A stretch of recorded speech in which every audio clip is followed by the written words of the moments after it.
Sometimes I would walk in the studio and it sounded like so bad. But which was the point? Wait a minute. Which was the point?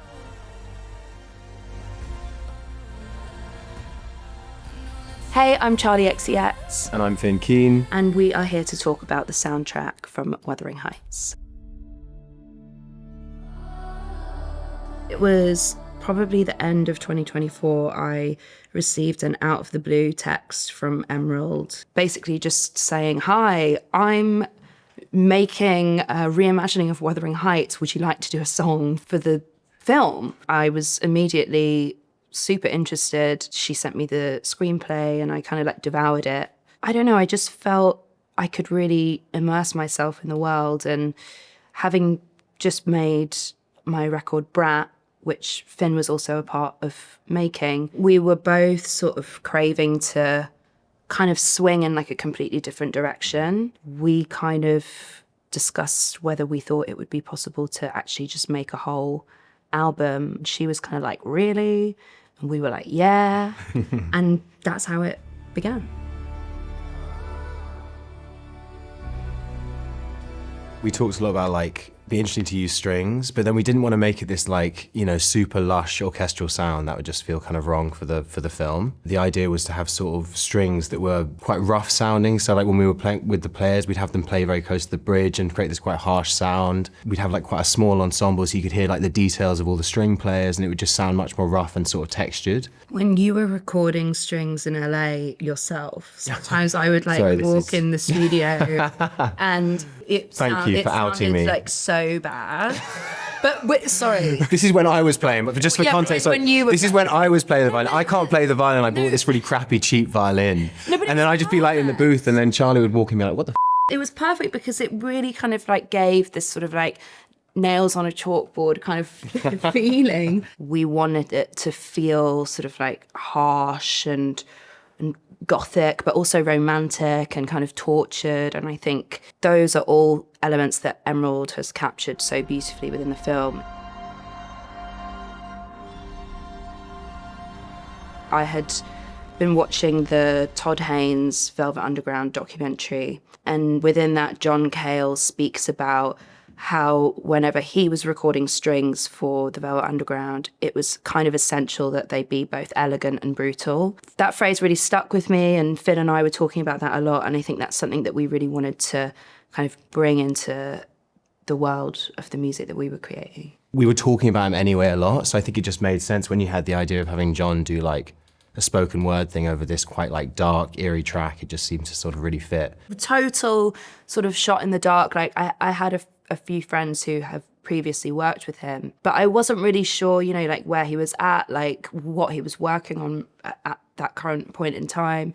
And we managed to get connected. And I remember the day that he called me, I was having a really, really terrible day. I'd been crying a lot all day, and I received this call from an unknown number, and I picked up the phone. Yeah, it was John Cale. And then we sort of began to talk about the idea, and we really wanted him to be on House, but we also sort of wanted to let him hear the world and kind of give him the option. And he really responded to House and kind of sent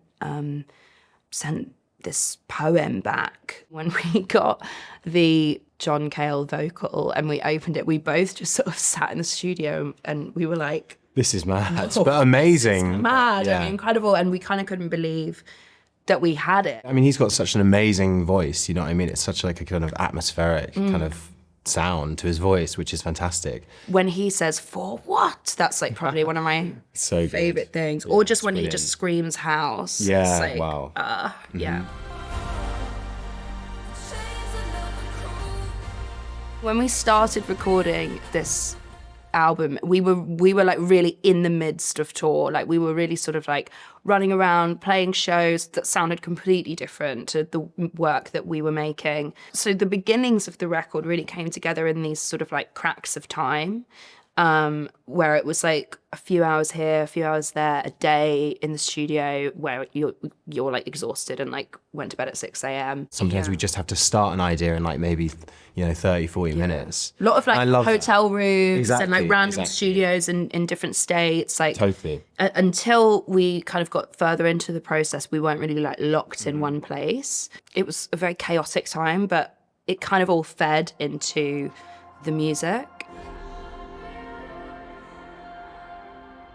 We really wanted this to be sort of something completely disconnected from Brat in all ways. Like for me, lyrically, I think production-wise, like everything, even the approach and the way that we were working on it was like very different. The way that I was sort of coming to the melodies and the lyrics was so different from how I was working on Brat. Yeah, I think I remember we really started like just after having finished sort of like the remix album stuff. And I think it was, after 2 Brat albums, essentially, I think it was, which is crazy. It's like, it was really lovely to completely move into this other world that's so different and so contrasting. I think we both like just wanted to get fully into that. I am particularly excited for fans to hear this song called Eyes of the World, which we made with Sky Ferreira. I just love whenever we get to kind of merge our worlds. I think Dying For You, I love like how dramatic and over the top the lyrics are for Dying For You. I think that's one of my favourite lyrics you've done on it. We also worked on a song with Joe Keery, who is a writer on a song called Funny Mouth. I just think fans will love it. Thank you all so much for watching. Make sure you check out our album, Wuthering Heights, on Spotify.